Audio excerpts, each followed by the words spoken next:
saya menaruh diri saya dengan sadar dalam komunitas umat Allah yang sedang berada dalam satu perjalanan, yaitu menuju tanah perjanjian. Jika umat Allah yaitu bangsa Israel dahulu sedang dalam perjalanan menuju tanah Kanaan, maka kita, gereja, sedang dalam perjalanan menuju tanah perjanjian yaitu surgawi. Semua berada dalam satu perjalanan dan dalam satu rombongan, satu komunitas yang majemuk. Saya, saudara, anak-anak, bahkan orang yang lanjut usia ada dalam rombongan itu.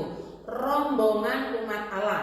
Tujuan perjalanan itu jelas, yaitu tanah perjanjian. Menariknya saudara, dalam perjalanan padang gurun yaitu umat Allah dahulu, Tuhan sudah sediakan berkatnya. Dicatat di dalam Bilangan 6 ayat 24 sampai 26. Bukan hanya berkatnya saja yang diberikan, tapi Allah sekaligus hadir di tengah-tengah umatnya. Simbol kehadiran Allah adalah tabutnya dan juga kemah pertemuannya. Paket komplit yang sudah Allah sediakan, sudah Allah berikan, termasuk kepada kita di zaman ini. Pertanyaannya saudara, apakah dengan paket komplit yang Allah sediakan lantas meniadakan semua persoalan hidup? Jawabannya tidak. Persoalan hidup itu adalah soal umum. Semua orang pasti mengalaminya selama hidup di dunia ini, termasuk umat Allah. Ada persoalan yang memang pribadi, tetapi ada juga persoalan-persoalan komunitas umat, persoalan gereja. Hari ini firman Tuhan membukakan mata kita tentang persoalan komunitas umat, persoalan gereja. Persoalan apakah itu? Persoalan para pemimpin, kepala-kepala yang tidak percaya Tuhan, yang membawa pengaruhnya kepada umat itu untuk memberontak kepada Allahnya. Sementara pada saat yang sama, saya berharap saudara tidak kehilangan fokus tujuan kita, yaitu kita semua berada dalam satu perjalanan menuju tanah perjanjian. Dan di dalam perjalanan itu ada rupa-rupa persoalan umat, ada rupa-rupa problem gereja. Persoalan yang dimulai dari pemimpin umat. Pada zaman itu disebut pemimpinnya kepala-kepala di antara orang Israel, yang kalau disejajarkan istilah kepala-kepala di antara orang Israel ini sama dengan majelis atau penatua. Dari sisi mana kok bisa disamakan? Dari sisi keterwakilan mereka. Bilangan 13 ayat 1 sampai 2. Bilangan 13 ayat 1 sampai 2. Tuhan berfirman kepada Musa, suruhlah beberapa orang mengintai tanah Kanaan yang akan kuberikan kepada orang Israel. Dari setiap suku nenek moyang mereka haruslah kau suruh seorang. Semuanya pemimpin-pemimpin di antara mereka. Nah, ini keterwakilannya. Lalu Musa menyuruh mereka dari padang gurun Paran sesuai dengan titah Tuhan. Semua orang itu adalah kepala-kepala di antara orang Israel. Ini keterwakilannya saudara. Maka saya sejajarkan dengan penatua atau majelis di zaman sekarang. Mereka ini semuanya pemimpin, semuanya kepala-kepala. Mereka ditugaskan untuk mengintai tanah Kanaan yang akan mereka tuju. Tugas ini lumrah, tugas ini lazim pada zaman itu saudara. Sebelum masuk daerah tertentu pasti mengutus mata-mata atau pengintai. 10 orang di antara mereka yang ditugaskan itu membawa kabar begini. Bilangan 13 ayat 31 sampai 33. Tetapi orang-orang yang pergi ke sana bersama-sama dengan dia berkata, kita tidak dapat maju menyerang bangsa itu karena mereka lebih kuat daripada kita.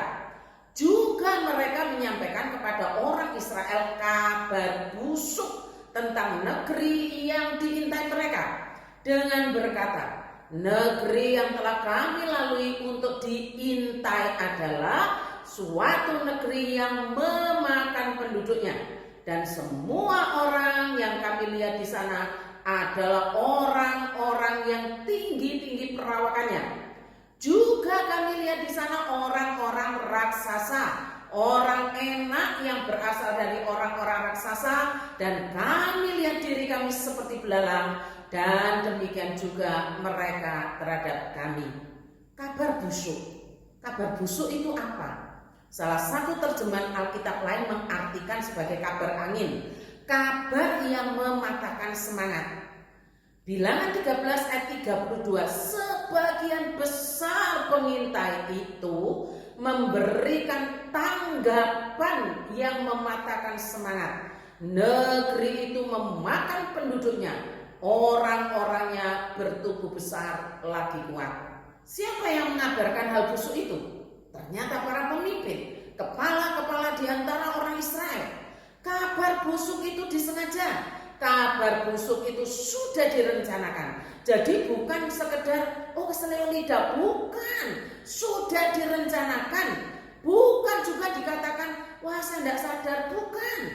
Kita tidak boleh merelatifkan kabar busuk yang mereka bawa. Nanti kita lihat betapa dahsyatnya akibat yang ditimbulkan akibat kabar busuk yang mereka bawa, yaitu pemberontakan terhadap Allah. Memang secara jumlah mereka 10 orang, tetapi sebenarnya mereka itu mewakili suku-suku mereka loh saudara. Jadi jangan dilihat cuma 10. Mereka mewakili yang kalau dihitung berdasarkan dengan laskar yang bisa berperang yang berumur 20 tahun ke atas ada 503.550 orang. Bilangan 1 ayat 45 dan bilangan 2 ayat 32.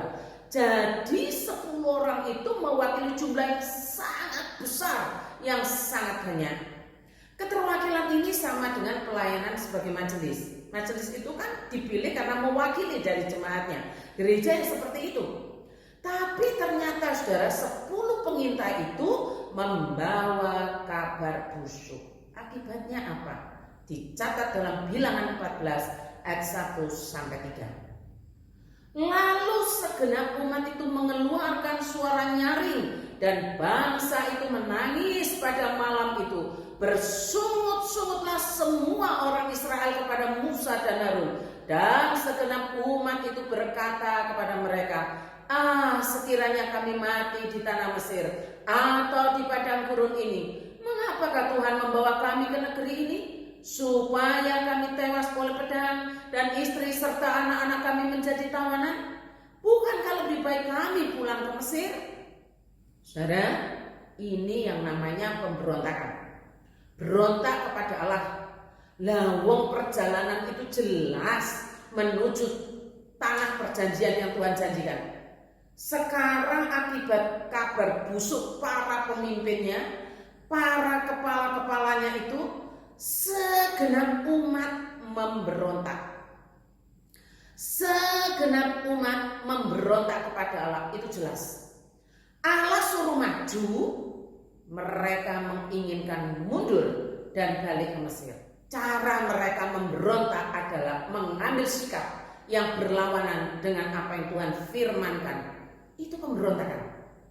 Kalau ditanya ada apa, maka alasan itu bisa logis, bisa masuk akal. Tapi tendensinya jelas memberontak kepada Allah. Tentunya kita bertanya-tanya, kok bisa ya? Bukankah mereka itu pemimpin? Bukankah mereka itu para kepala-kepala yang mewakili begitu banyak orang? Iya benar, memang. Tapi justru para pemimpin, para kepala itu tidak percaya kepada Allah. Akibatnya apa? Membawa pengaruh dengan ucapan mulut mereka yang menyebabkan umat memberontak kepada Allah melawan firman. Mereka para pemimpin, para kepala-kepala itu tidak bisa mengatakan begini loh saudara, ini pendapatku loh ya, ini pendapatku pribadi. Tidak bisa. Kalau orang Kanaan itu raksasa, kanibal, makan orang, bla bla bla bla, itu pendapatku loh ya. Ya tidak bisa, mereka itu mewakili kok. mewakili umatnya, mewakili sukunya. Tidak bisa begitu. Justru pemimpin itu, kepala-kepala itu mewakili sekian banyak orang, sekian umat. Nggak bisa seenaknya dong ngomong ini pendapatku loh ya, ini pendapatku pribadi. Nggak bisa. Mereka tahu persis bahwa mereka mewakili umat. Dan akibatnya begini firman Tuhan mencatat dalam Bilangan 14 ayat 22 sampai 23. Semua orang yang telah melihat kemuliaanku, kata Tuhan, dan tanda-tanda mukjizat yang kuperbuat di Mesir dan di padang gurun, namun telah 10 kali mencobai aku dan tidak mau mendengarkan suaraku, pastilah tidak akan melihat negeri yang kujanjikan dengan bersumpah kepada nenek moyang mereka. Semua yang menista aku ini tidak akan melihatnya. Perjalanan menuju tanah perjanjian gagal di tengah jalan akibat ketidakpercayaan kepada Allah. Ketidakpercayaan itu diungkapkan dengan cara memberontak kepada Allah. Pemberontakan kepada Allah itu dengan melakukan yang berlawanan dengan firman Allah. Dan itu sengaja melawan, sengaja memberontak. Tidak ada pertobatan dan tidak ada penyesalan sampai kematian datang menjemput. Ketidaktaatan itu sama dengan tidak mau mendengarkan suara Tuhan. Dunia ini memang bukan rumah kita. Di dunia ini hanyalah kita sementara. Tujuan kita sama-sama adalah tanah perjanjian yang kekal, yaitu sorga yang bakar. Perjalanan kita akan gagal jika kita memberontak. Perjalanan kita akan terhenti jika tidak mendengarkan suaranya Tuhan. Padahal Allah telah menyediakan paket komplit bagi kita, berkatnya dan kehadirannya. Dunia ini memang bukan rumah kita.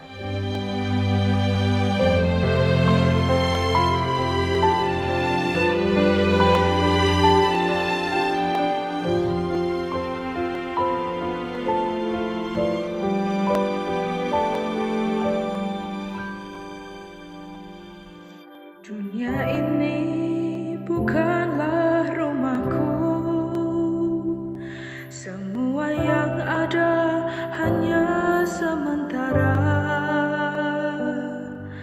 Tak ada satupun yang dapat ku bawa saat ku kembali padanya.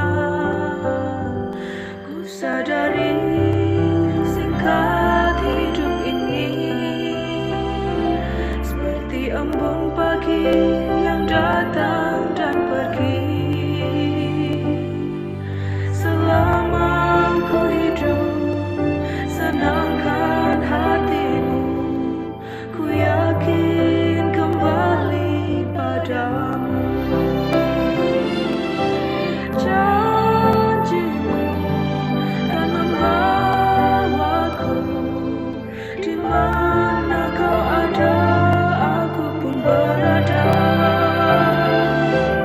Ku nanti datangnya harimu. Bila tiba saatnya, ingatlah aku, bahwa ku tinggal bersamamu.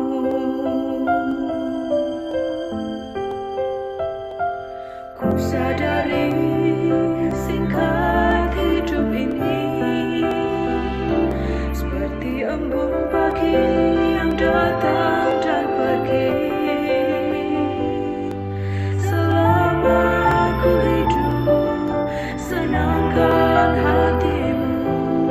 Ku yakin kembali padamu. Janjimu kan membawaku. Di mana kau ada, aku pun berada. Ku nanti datangnya harimu. Bila tiba saatnya, ingatlah aku, bahwa ku tinggal bersamamu.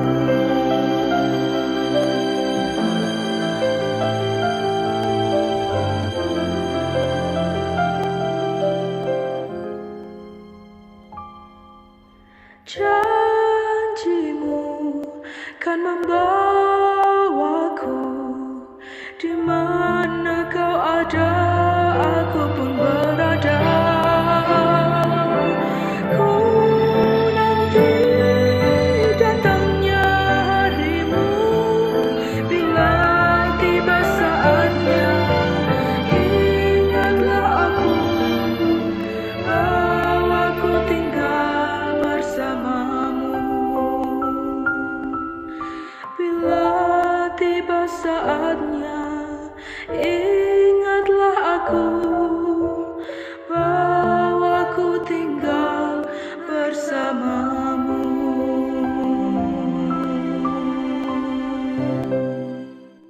Ya Allah Tuhan kami, karuniakanlah kepada gerejamu para pemimpin, hamba-hamba Tuhan yang percaya kepadamu dengan segenap hati, agar membawa pengaruh ketaatan gereja kepadamu. Berikanlah kepada hamba-hambamu kesanggupan untuk mendengarkan suaramu, agar dapat menyampaikan pula kebenaran firman seperti yang engkau maksudkan. Tambah-tambahkan karunia bagi jemaatmu, agar membiasakan diri membaca dengan cermat firman tertulis, yaitu Alkitab. Terima kasih Tuhan, di dalam nama Tuhan kami Yesus Kristus kami berdoa. Amin.